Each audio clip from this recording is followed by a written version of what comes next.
Slide ઉપર જઈએ આપણે. અહીંયા પંપ જનરલી શું કરશે તો કે પ્રેશર ડિફરન્સ પ્રોડ્યુસ કરશે. હવે પ્રેશર ડિફરન્સ કહેવાય કોને? માની લો કે અહીંયા આપણે પંપની સાદી એવી ફિગર આપેલી, આ સક્શન વાળો પાર્ટ. સક્શન વાળો પાર્ટ મતલબ કે જ્યાંથી પાણી આપણે એન્ટર કરાવવાનું છે, અને આ ડિલિવરી વાળો ભાગ કે જ્યાંથી આપણે પાણી બહાર કાઢીશું અથવા તો જે જગ્યાએ લઈ જવું છે, બીજી પ્લેસ હશે કોઈ ઊંચાઈ કે એવી જગ્યાએ આપણે એને કે બીજી દૂર જગ્યાએ આપણે શું કરશું એ પાણીને લઈ જઈશું. વચ્ચેની સાઈડ આપણો પંપ પ્લેસ આઉટ કરેલો. હવે આ સાઈડ પ્રેશર છે એ એટમોસ્ફેરિક પ્રેશર જેટલું હશે. એટમોસ્ફેરિક પ્રેશર એટલે વાતાવરણ જેટલું. વાતાવરણ જેટલું દબાણ તમને જોવા મળશે. અને આ બાજુ પ્રેશર જે રહ્યું એ વાતાવરણ કરતા ઓછા દબાણ જનરેટ કરી દેશે. વાતાવરણથી નીચું દબાણ રહ્યું at below the atmospheric pressure એ જનરેટ કરી દેશે. તો જેના લીધે થશે શું તો કે હંમેશા કોઈ પણ વસ્તુ હાઈ પ્રેશરથી કેના તરફ જશે? લોઅર પ્રેશર તરફ જાય. તો આવું જ્યારે થાય કે એક સાઈડ વધારે દબાણ હોય, હાઈ પ્રેશર હોય, અને બીજી બાજુ ઓછું દબાણ હોય, લોઅર પ્રેશર હોય, તો આમને એ બંને જગ્યા વચ્ચેનો પ્રેશર ડિફરન્સ તરીકે ઓળખવામાં આવે. બરાબર, દબાણનો ફરક. અને આ પ્રેશર ડિફરન્સને લીધે જે પાણી રહ્યું એ પાણી હંમેશા ઊંચા દબાણથી કયા દબાણ તરફ જશે? નીચા દબાણ, ઓકે છે, લોઅર પ્રેશર તરફ જતું તમને જોવા મળશે. બરાબર. હવે જે આ પંપ રહ્યા એ પંપના અલગ અલગ પ્રકાર, એના મેઇન બે પ્રકાર પડે. એક છે સેન્ટ્રીફ્યુગલ પંપ અને બીજો છે પોઝિટિવ ડિસ્પ્લેસમેન્ટ પંપ. હવે એ કઈ રીતે બનાવેલા છે, એનું મેન્યુફેક્ચરિંગ કઈ રીતનું છે? મતલબ કે આ સેન્ટ્રીફ્યુગલ પંપ રહ્યો એમની અંદર કોઈ રોટેટ મતલબ કે ફરતા હોય એ પ્રકારના પાર્ટ જોવા મળશે. જ્યારે પોઝિટિવ ડિસ્પ્લેસમેન્ટ પંપની અંદર રેસિપ્રોકેટ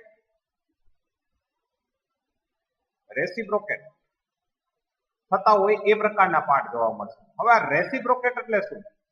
તો સિમ્પલ તમે પિસ્ટન અને સિલિન્ડર એસેમ્બલી જોઈએ છે.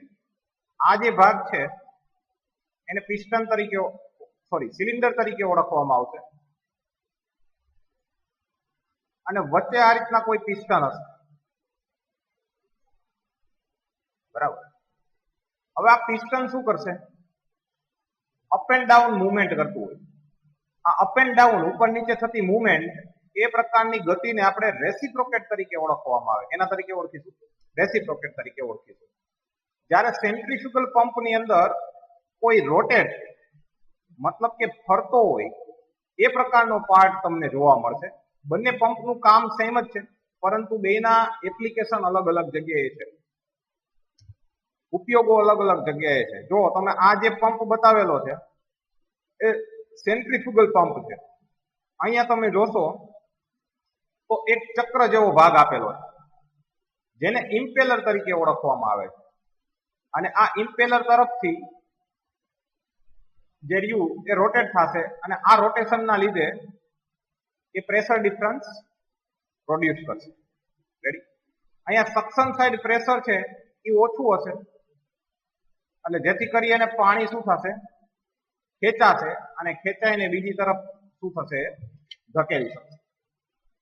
હવે સક્શન સાઈઝનું પ્રેશર ઓછું હોવાને લીધે પાણી આની અંદર જશે. આ રોટેટિંગ પાર્ટ છે એટલે ગતિમાં આવશે, અને આ ગતિને લીધે જે પાણી હશે એ પાણીને એ કાઇનેટિક એનર્જી પ્રોવાઈડ કરશે, જેને કહેવાય ગતિ ઉર્જા. અને આમને લીધે જે પાણી રહ્યું એ પાણી એક જગ્યાએથી બીજી જગ્યાએ જશે. આમની પહેલા સમજવા માટે મેં તમને કીધું કે આ તરફ પ્રેશર વધારે હશે, પરંતુ એ પ્રેશર ડિફરન્સ મારે તમને બતાવવો હતો એટલા માટે મેં તમને કીધેલું છે. પરંતુ સક્શન સાઈડ પ્રેશર છે એ હંમેશા કેવું હોય? ઓછું. અને એના લીધે ધેન આફ્ટર એને કાઇનેટિક એનર્જી મળશે, અને પછી એ પાણી ડિલિવર થશે. તો આપણે વાત કરતા હતા પંપના પ્રકારની અંદર સેન્ટ્રીફ્યુગલ પંપ અને પોઝિટિવ ડિસ્પ્લેસમેન્ટ પંપ. હવે પોઝિટિવ ડિસ્પ્લેસમેન્ટ પંપમાં પણ બે ટાઈપના છે, રેસિપ્રોકેટિંગ અને રોટરી અને રોટરી પંપની અંદર vane pump, gear pump, screw pump અને લોબ પંપ. તો અહીંયા જે ઇમ્પેલર હતું એ ઇમ્પેલરની જગ્યાએ 2 ગિયર ફિટ કરી દઉં અને આ 2 ગિયરના વોલ્યુમના ડિફરન્સને લીધે, વોલ્યુમના તફાવતને લીધે પ્રેશરનો તફાવત જનરેટ થશે. રાઈટ? જો વોલ્યુમ ઘટે, કદમાં ઘટાડો જોવા મળે તો પ્રેશરની અંદર વધારો જોવા મળશે. આ એક વસ્તુ નોટ ડાઉન કરીને રાખજો. વોલ્યુમ ઘટે તો પ્રેશર વધશે. ફોર એક્ઝામ્પલ તરીકે આ પિસ્ટન ટ્યુબ ધીમે ધીમે ઉપરની સાઈડ ગતિ કરીને અહીંયા આવે, અહીંયા સુધી. હવે વોલ્યુમ કેટલું રહેશે? આટલું જ બાકી રહેશે ખાલી. તો એની અંદરનું જેટલું પણ કોઈ લિક્વિડ કે પ્રવાહી કે ફ્લુઇડ હશે એ ફ્લુઇડની અંદરનું પ્રેશર છે એમાં શું થશે? વધારો થશે. સેમ વે વોલ્યુમ વધશે તો પ્રેશરમાં ઘટાડો થશે. આ રીતે આ રેસિપ્રોકેટિંગ પંપ રહ્યો એ પ્રેશર ડિફરન્સ પ્રોડ્યુસ કરશે. આને ડેલ્ટાની નિશાની તરીકે ઓળખવામાં આવે છે ને આ ડેલ્ટાનો મતલબ થાય છે તફાવત. તફાવત જેની આગળ લાગે મતલબ એનો ડિફરન્સ અથવા તો એનો તફાવત. તો અહીંયા પ્રેશરની આગળ લાગી છે એનો મતલબ પ્રેશરનો તફાવત. રાઈટ? શરૂઆતની અંદરનું પ્રેશર માની લો કે P1 જેટલું છે અને પછીનું પ્રેશર માની લો કે P2 છે. એ બે વચ્ચેનો તફાવત લઈ એને કેના તરીકે ઓળખવામાં આવે? પ્રેશર ડિફરન્સ તરીકે ઓળખવામાં આવે. ડાયનેમિક પંપ આ એ પ્રકારનો પંપ છે કે જેમાં લિક્વિડ મૂવ કરશે. એની મદદથી તો કે એને સ્પીડ આપશે અથવા તો જે એનું જે પ્રેશર જનરેટ થયું એને ગતિમાં કન્વર્ટ કરી દેશે.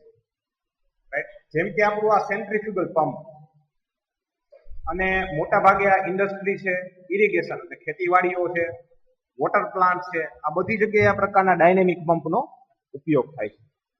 Than after positive displacement pump આ એ પ્રકારનો પંપ છે કે સિંગલ ટાઈમ એ એક ફિક્સ ક્વોન્ટિટી અથવા તો ફિક્સ અમાઉન્ટનું પાણી છે એને ધક્કો મારશે. રાઈટ? આ જનરલી કોઈ બોટલ ફિલ કરવી હોય કે એ ભરવા માટે. હવે જે જગ્યાએ કોન્સ્ટન્ટ ફ્લો જોઈએ છીએ તમે, કોન્સ્ટન્ટ ફ્લો એટલે માની લો કે આ પાઇપ રહ્યો એ પાઇપમાંથી બધા સમયે એક સરખા પ્રમાણમાં જ પાણી આવ્યા રાખતું હોય. રાઈટ? એ પ્રકારના ફ્લો માટે પણ તમે આનો ઉપયોગ કરી શકો છો. ધેન આફ્ટર રેસિપ્રોકેટિંગ પંપ કે જેને આપણે પોઝિટિવ ડિસ્પ્લેસમેન્ટ પંપ તરીકે ઓળખીએ છીએ. આગળ મેં કીધું કે જે પિસ્ટન સિલિન્ડર એસેમ્બલી વાળું હતું અને મૂવમેન્ટ કરતો હતો એ ટાઈપનું.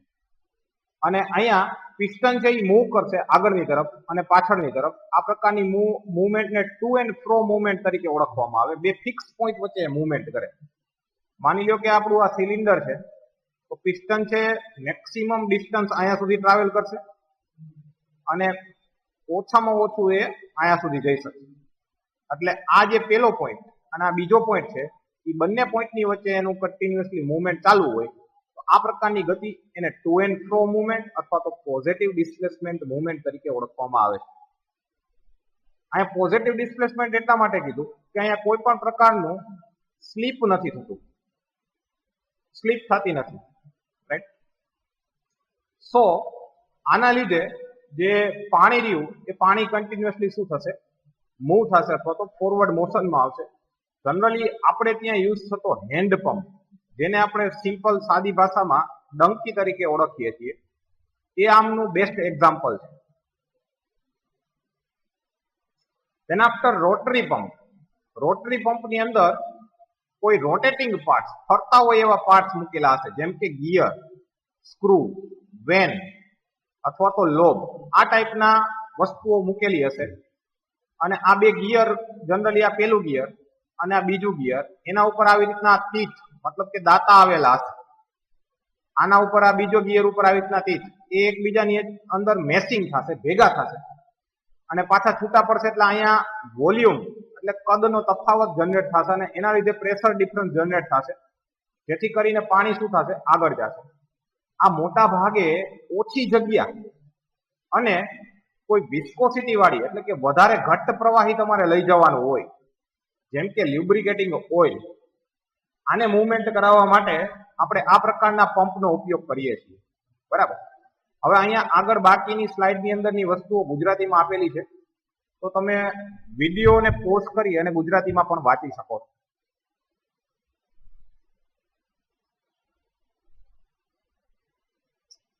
હવે જોઈએ સેન્ટ્રીફ્યુગલ પંપ. સેન્ટ્રીફ્યુગલ પંપ કોને કહેવામાં આવે છે? આ એક પ્રકારનો ડાયનેમિક પંપ. ડાયનેમિક પંપ એટલે મતલબ કે એની અંદરના જે પાર્ટ હશે એ ફરતા હોય એ પ્રકારના તમને જોવા મળશે, રાઈટ. આ ફરતા પાર્ટ જે રહ્યા એને આપણે ઇમ્પેલર તરીકે ઓળખવામાં આવે છે, અને આ ઇમ્પેલર એ કોઈ પણ પ્રવાહી છે એને ઝડપ અથવા તો ગતિ આપવાનું કામ કરશે, અને આ ઝડપને લીધે દબાણમાં ફેરફાર ઉત્પન્ન થશે, અને આ ફેરફાર ઉત્પન્ન દબાણના ફેરફારને લીધે પ્રવાહી છે એ એક જગ્યાએથી બીજી જગ્યાએ પહોંચી શકે છે, બરાબર. સેન્ટ્રીફ્યુગલ પંપ રહ્યો એ આ મુજબ કામ કરે છે. અહીંયા ઇમ્પેલરના પ્રકારના આધારે અલગ અલગ પ્રકારના ભાગ અથવા તો અલગ અલગ પ્રકાર પડે છે, જેમ કે રેડિયલ ફ્લો ઇમ્પેલર,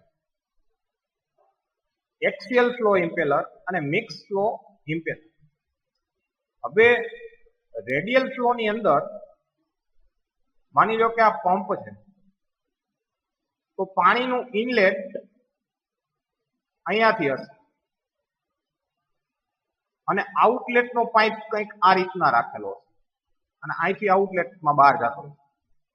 આ પ્રકારનો જે પંપ રહ્યો એમાં ઇનલેટ પાઇપ, આ ઇનલેટ વાળો ભાગ, જ્યાંથી પાણી એન્ટર થાય એને ઇનલેટ કહીશું, જ્યાંથી પાણી બહાર નીકળશે એને આઉટલેટ અથવા તો ડિલિવરી,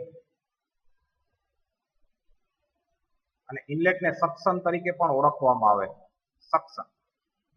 તો અહીંયા પાણી અંદર આવશે અને અહીંથી પાણી બહાર જાય છે. એ બે વચ્ચેનો ખૂણો 90 ડિગ્રી છે. એંગલ કેટલો જનરેટ થશે? 90 ડિગ્રી, બરાબર. આડું અંદર આવે અને ઊભું બહાર જાય છે.